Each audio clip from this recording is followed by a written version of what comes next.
नमस्कार. कणा प्रस्तुत जरा ऐकूया या कार्यक्रमात मी अमृता तुम्हा सर्वांचं एकदम मनापासून स्वागत करते. आज मागच्या वेळेस ठरल्याप्रमाणे नवीन लेखक आणि काही नवीन साहित्य मी इथून पुढे घेऊन येणार आहे. मागच्या वेळेस सांगितलं होतं तसं पालक आणि मुलं या संदर्भातील हे काही साहित्य असणार आहे. मग हा जेव्हा विचार आला तेव्हा सगळ्यात पहिले लेखक, महाराष्ट्राचे लाडकं व्यक्तिमत्व, अजरामर व्यक्ती म्हणजेच पु ल देशपांडे हे माझ्यासमोर आले. मग म्हटलं सुरुवातच त्यांच्या लेखाने करूया, त्यांच्या काही साहित्याने करूया, हो की नाही. तर आज मी पु ल देशपांडे लिखित 10 मी हे त्यांचं जे पुस्तक आहे जे ते गेल्यानंतर 2001 साली ह्याची पहिली आवृत्ती आली 12 जूनला. आणि त्यांचे काही लेख जे वर्तमानपत्रात आले होते, काही मासिकात आले होते किंवा काही कुठे छापले गेले नाहीत असे एकत्र करून हे पुस्तक लिहिलं गेलं. ह्याची गंमत अशी या पुस्तकाची की मी जेव्हा 11वीत होते तेव्हा मला दैनिक लोकमत युवामंच वादविवाद स्पर्धेमध्ये पहिलं पारितोषिक मिळालं होतं. त्या निमित्ताने मला हे पुस्तक मिळालं होतं. पु ल म्हणजे खरंच अजरामर व्यक्तिमत्व. त्यांचं लिहिलेलं वाचणं ही मेजवानी आहे आपल्या सगळ्यांसाठीच. मग विचार केला की पालक मुलं हे 2 शब्द जेव्हा येतात तेव्हा सगळ्यात मोठा जबाबदारीचा शब्द समोर येतो आणि तो म्हणजे संस्कार. सगळ्याच पालकांना आम्ही आमच्या मुलांवर कसे उत्तम संस्कार करू शकतो किंवा करतो आहोत किंवा केले आहेत ह्याचं ओझं असतं असं मला फार वाटतं.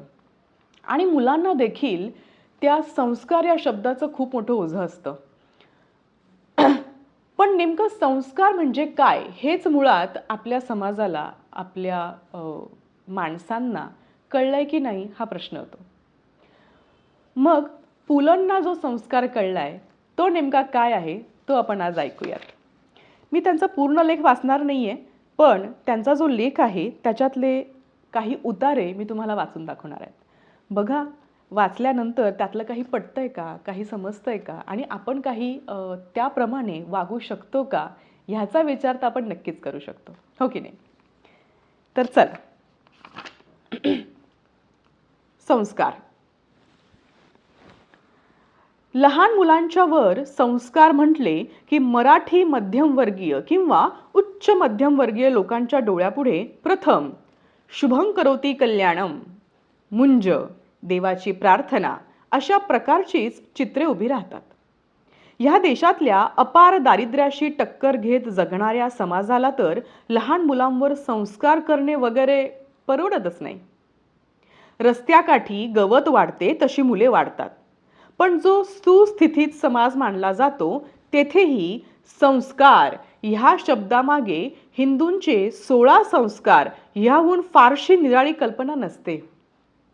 अमेरिकेत स्थायिक होऊन तिथली जगण्याची पद्धत पाळणारे आईबाप देखील इथे येऊन आपल्या मुलाची मुंज लावतात आणि मुलावर भारतीय संस्कार केल्याच्या आनंदात परततात. तिथेच स्थायिक होऊ इच्छिणारे तरुण देखील बायको मिळवायला भारतात येतात आणि होम हवनाच्या संस्कारात आपला लग्न समारंभ पार पाडून बायको सकट परततात. अमेरिकेत राहिला तरी आपले संस्कार विसरला नाही हो, हे वर कौतुक. ह्या संस्कारात हुंडा घेणे, वस्तू पाहावी तशी मुलगी पाहणे वगैरे वगैरे सर्व काही बसते. संस्कारांचे वर्तुळ हे अशा धार्मिक मानल्या गेलेल्या जुन्या रूढीपुरतेच मर्यादित केलेले असल्यामुळे त्या रूढी पाळणारे ते सुसंस्कृत आणि बाकीचे असंस्कृत असे सोयीस्कर गणित मानले गेले. आपल्या घरातला केर कचरा शेजारच्याच्या वाडीत टाकणे, खिडकीतून पान खाऊन थुंकणे, अगर केसांची गुंतवळ टाकणे हा संस्कारहीनतेचा नमुना मानला जात नाही. वरच्या गॅलरीत लुगडी चादरी वगैरे वाळत टाकून ती खालच्या मजल्यावरच्या लोकांच्या गॅलरीपर्यंत लोंबू देणे किंवा वेळेचे बंधन न पाळता आपल्यासाठी कुणालाही तिष्ठत ठेवणे किंवा पूर्वसूचना न देता कुणाकडेही गप्पांचा अड्डा जमवायला जाणे आणि भेटीची वेळ ठरवूनही वेळेवर न जाणे, लोकांना तिष्ठत ठेवणे असली वागणूक हे एक संस्कार नसल्याचे लक्षण आहे, हे फारसे कुणाला पटलेले दिसत नाही. जे संस्कार समाजात जबाबदार नागरिक म्हणून जगायची शिकवण देत नाहीत त्यांना काहीही अर्थ नसतो. समाजाच्या वागण्यातून सिद्ध होते ती खरी संस्कृती, ग्रंथात असते ती नव्हे. जीवनात आपल्या इतकाच दुसऱ्याही माणसाला निर्वेधपणाने जगण्याचा अधिकार आहे, हे जोपर्यंत आपण मानत नाही तोपर्यंत आपल्याला सुसंस्कृत म्हणवून घेण्याचा अधिकारच नाही. म्हणून स्वतःचे आणि ज्या समाजात आपण जगतो आहोत त्या समाजाचे जीवन आपल्या वागण्याने अधिक दुःखमय होणार नाही ना, अशा दक्षतेने जगण्याची जाणीव मुलांच्यात लहानपणापासूनच निर्माण करणारे संस्कार कुठले ह्याचा विचार सतत व्हायला हवा. जी सुस्थितीत माणसे आहेत त्यांच्यावर तर अशा तऱ्हेच्या चांगल्या सामाजिक जाणीवा जागृत करून मुलांना वाढवण्याची अधिक जबाबदारी आहे. कारण त्यांच्या वागण्याकडे आदर्श म्हणून पाहिले जाते. त्या घरातल्या मुलांना, दुर्बल परिस्थितीतल्या मुलांना आधाराचे हात देण्याची सवय अधिक कटाक्षाने लावावी लागते. मुलांमध्ये वास्तविक ही सहानुभूती उपजतच असते. श्रीमंत आईबापच त्यांच्यात न कळत गरीब मुलांविषयी तिटकारा उत्पन्न करत असतात. माझ्या मित्राची मुलगी एकदा आपल्या आईला रोजच्या डब्यातून गोड पदार्थ पाठवू नकोस, नुसती पोळी भाजी पाठव असे सांगू लागली. वास्तविक ह्या पोरीला गोडाची आवड. त्या मुलीने आईला सांगितले की तिच्या वर्गात तिच्या ज्या आवडत्या मैत्रिणी आहेत त्यांच्या पालकांना मुलींच्या डब्यातून गोड पाठवणे परवडत नाही, त्यामुळे हिला एकटीला गोड खाणे आवडत नाही. 6-7 वर्षाच्या मुलीला जर हे कळू शकते तर आपल्यालाही कळायलाच हवे नाही का? मुलीच्या मनातल्या सहानुभूतीचा आईलाही खूप अभिमान वाटत होता आणि तो रास्त होता. केवढं सुंदर लिहिलंय नाही? ह्या छोट्या छोट्या गोष्टी असतात संस्कार म्हणून, की आपल्या आजूबाजूला जी मुलं आहेत ती ज्या मुलांमध्ये राहत आहेत ते एकमेकांच्या संवेदना समजू शकत आहेत का, हे महत्त्वाचं नाही का? त्याच्यापुढे पुलं लिहितात, मुलांना कसे वाढवावे याचा ठराविक फॉर्म्युला नाही. प्रत्येक मूल हे स्वतःची शारीरिक आणि मानसिक वैशिष्ट्ये घेऊन जन्माला आलेले असते. हे सर्व मुलांना एकाच छापाचे गणपती किंवा गौरी करणे अयोग्य आहे. त्याचप्रमाणे त्याने पुढे काय व्हावे हे आपण ठरवून आपल्या कल्पना तो निमूटपणाने स्वीकारणारा गुलाम होईल अशा प्रकारे त्याला वाढवणे हाही त्या मुलावर अन्याय आहे. समाजात माणसाला जगताना स्वतंत्र व्यक्ती आणि एक सामाजिक घटक अशा दुहेरी भूमिका पार पाडाव्या लागतात. मुलाला त्या दृष्टीने वाढवायचे असते. त्यासाठी आईबापांनी स्वतःचे बौद्धिक आणि सांस्कृतिक जीवन सुदृढ करायला हवे आणि निसर्गाने एक अमोल ठेवा आपल्याला जोपासून वाढवायला दिला आहे या भावनेने मुलाच्या विकासाकडे लक्ष पुरवायला हवे.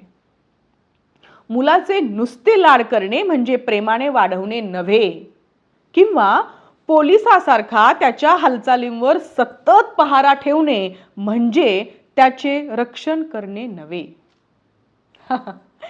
हे तर मला वाटतं आजकालच्या आईबापांनी फारच मनावर घेण्यासारखं वाक्य आहे नाही का? आई आणि बाबा ही जगातल्या प्रत्येक मुलाची अभिमानाची पहिली स्थाने.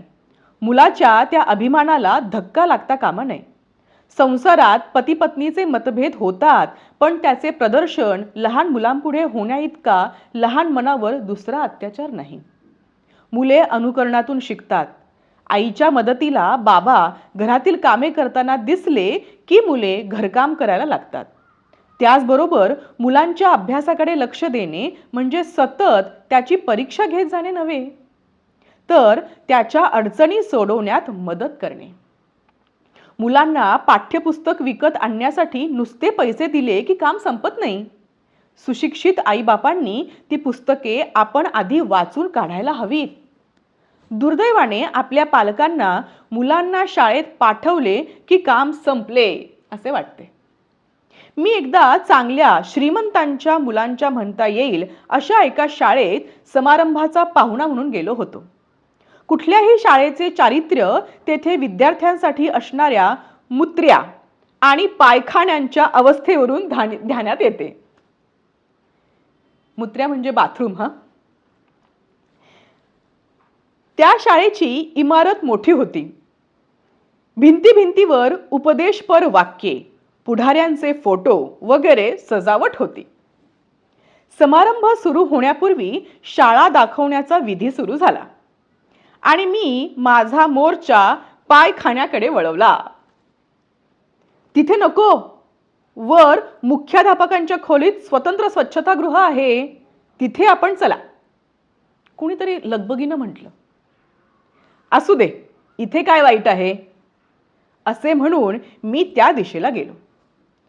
सार्वजनिक म्युनिसिपाल्टीच्या किंवा एसटी स्टँडवरच्या मुताऱ्या इतकीच ह्या शाळेची मुतारी गलिच्छ होती.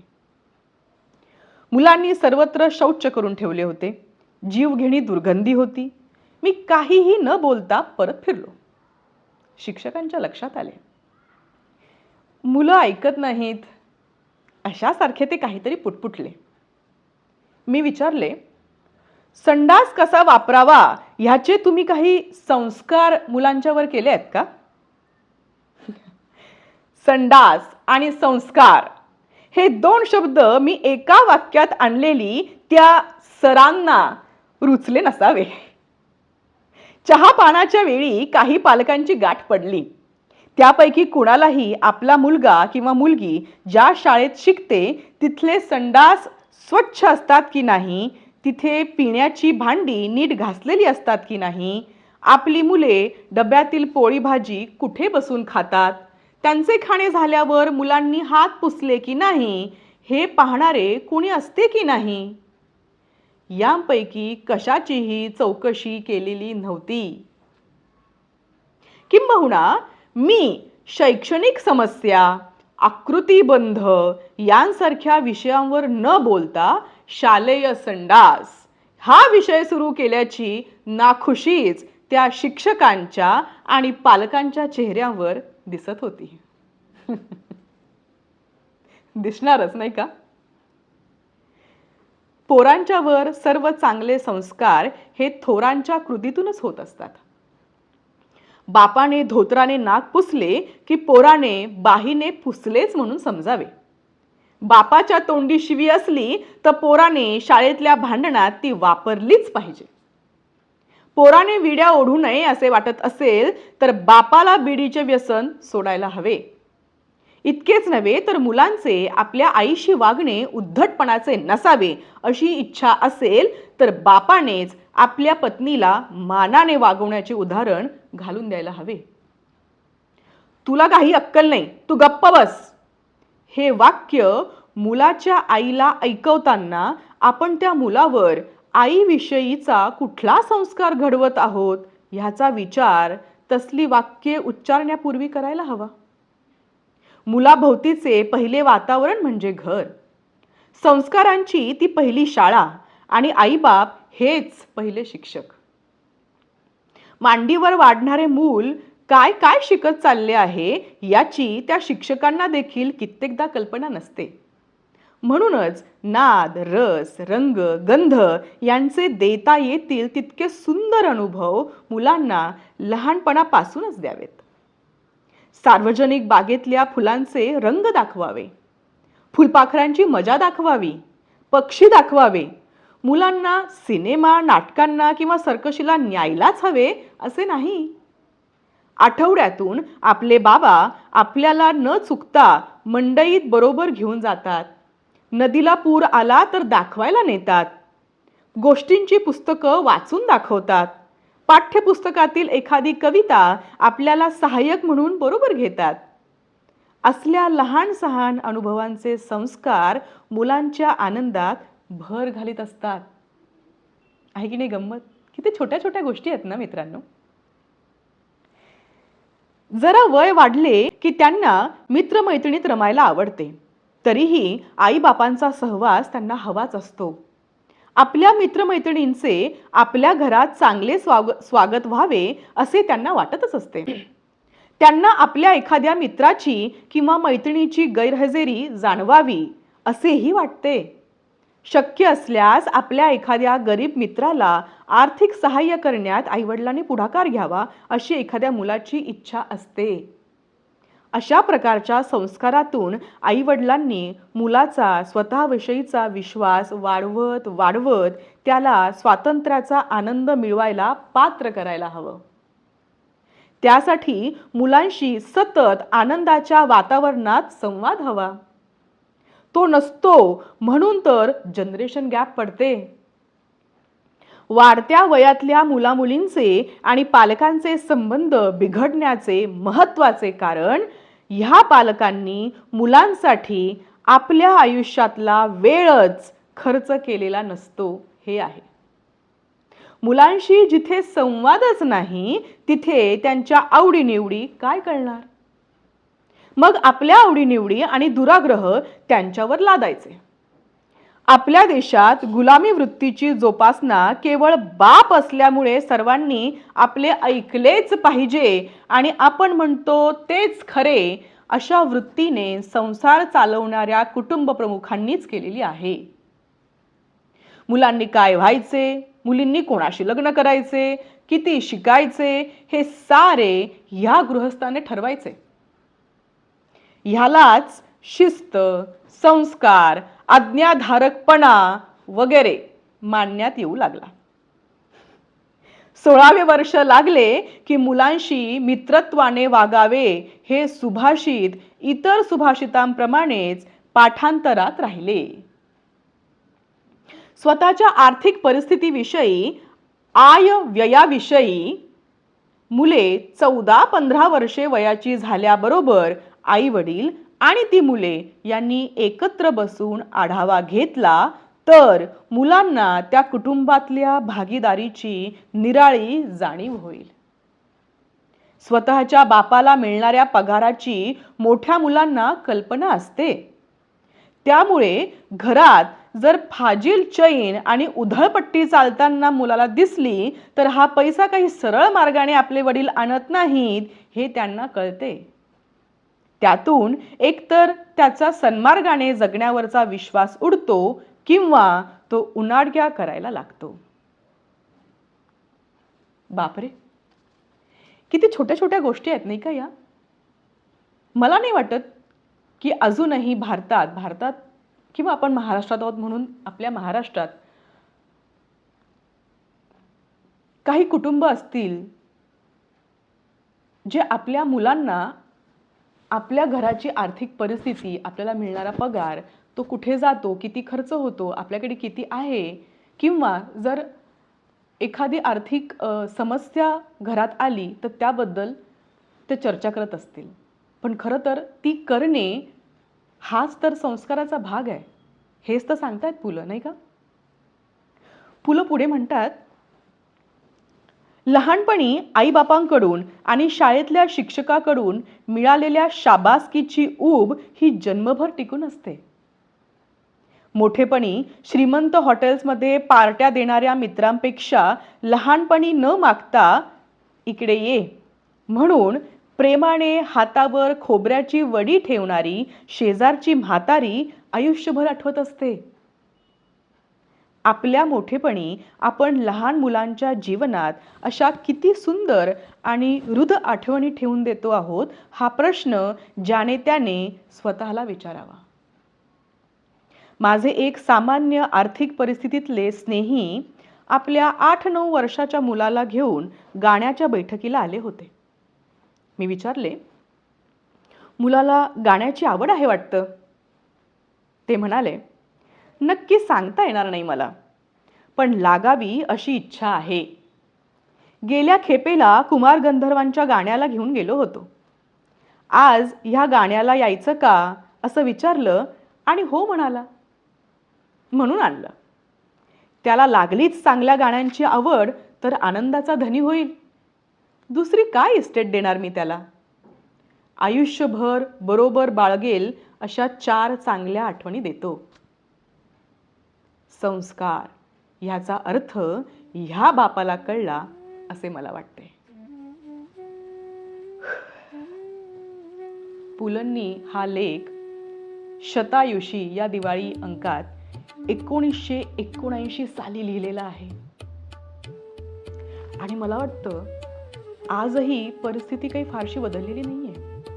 1979 तर 2026 मध्ये आपण आता उभे आहोत. तरीही हा लेख यातील म्हणणं जसंच्या तसं सगळ्यांना लागू होतं. निदान पुलंनी सांगितलंय म्हणून तरी हा लेख परत एकदा ऐकून किंवा तुम्हाला जर मिळालंच आणि इच्छा झाली तर हे पुस्तक विकत घेऊन यातील सगळंच लेख किंवा हा पूर्ण लेख जरी वाचला तर मला वाटतं की आपण पुढची पिढी ही समृद्ध घडवण्यासाठी नक्कीच तयार होऊ, नाही का? यातून एक आनंद मला नक्की आहे की निदान पुलंच्या व्याख्येतून जी संस्कार नावाची गोष्ट आहे ती आम्हाला मात्र भरभरून मिळालेली आहे. आमच्या आईवडिलांनी आमच्यासोबत जो संवाद ठेवला, ज्या आठवणी दिल्या, त्यामुळेच आम्ही आज खूप आनंदी आहोत.